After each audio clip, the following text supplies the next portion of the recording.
Hello, Bible readers. Psalm 42 and 43 are likely originally intended to be one unified psalm. The most obvious reason that a scholar would think so, the refrain, and maybe that's pretty obvious, in verses 5 and 11, and then that was in Psalm 42, but then in verse 5 of Psalm 43, hope in God, for I shall again praise him, my help and my God. That refrain, that it would carry over from one psalm into the next, that'd be just one thing, but there's also the fact that both psalms use very common vocabulary and the themes meld together as one quite easily. So we're going to look at them as one psalm. And there's the superscription, I suppose, too. To the leader, a maskil of the Korahites. What is that, you might wonder? Well, through Psalm 49, this is the Korahite collection of psalms within the Psalms.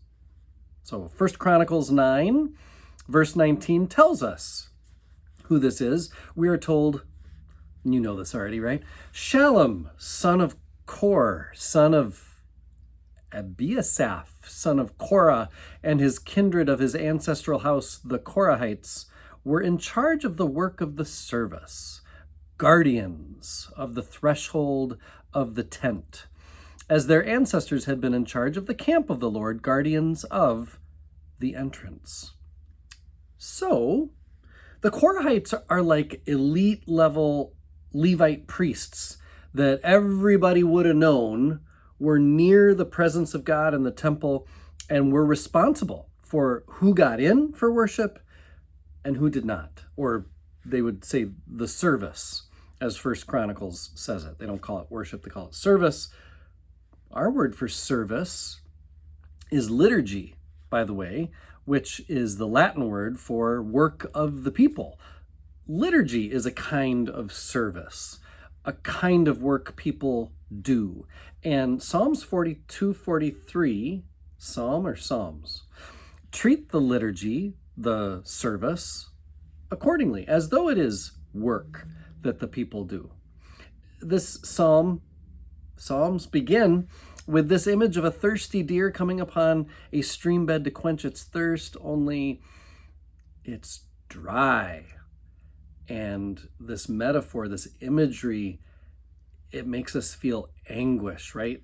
That's how the psalmist feels, thirsty for God's presence and advocacy, but nothing. Just the psalmist's own tears. Where is your God gets repeated by enemies, those who may not be responsible for the hardship the psalmist is experiencing, but who are certainly not helping either. They're like, well, you must deserve this somehow. So the psalmist tries to get God to be his lawyer, right? Defend me, stand up for me, vindicate me, O God, defend my cause against an ungodly people, the psalmist says. And where will this kind of defense be felt? The psalmist wants to get through the gatekeepers who are the Korahite type so that he can be surrounded by the worshiping community. This is a psalm that speaks to the power of being in communal worship, because when you worship with others, you hear them saying words and giving thanks for things that maybe you don't feel right now. Or maybe you didn't remember right now. Or maybe you can't even bring yourself to say all of it right now. But you have said it before, and you know you will say it again. You have felt it before. You hope you will feel it again. Remembering the power of God is part of the work that is the liturgy.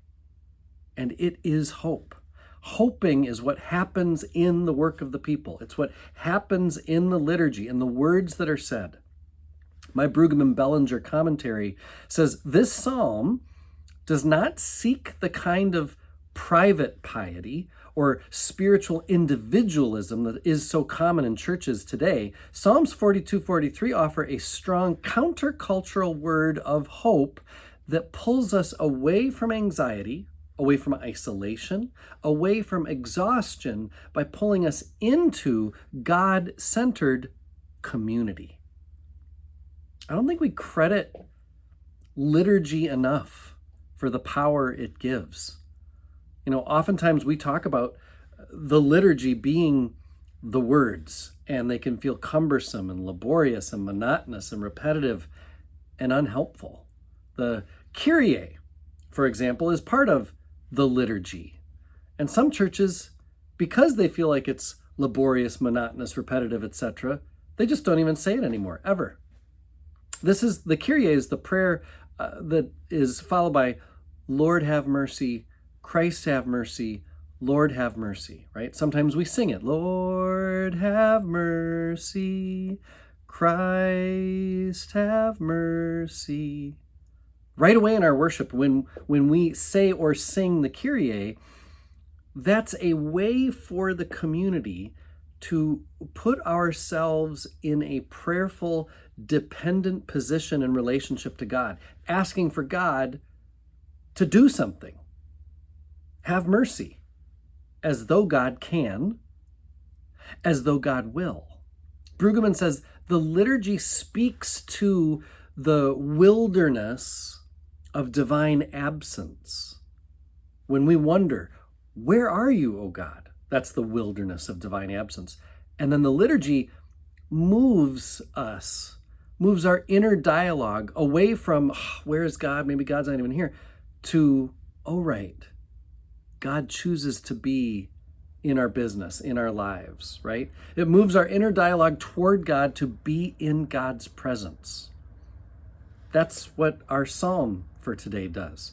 From its first line saying, my soul thirsts for you, O God, to, I shall again praise him, my help and my God.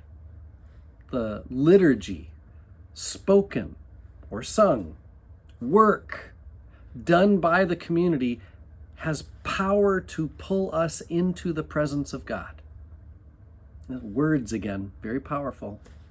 I am one with my God. My God is with us, all of us, at all times and in all places.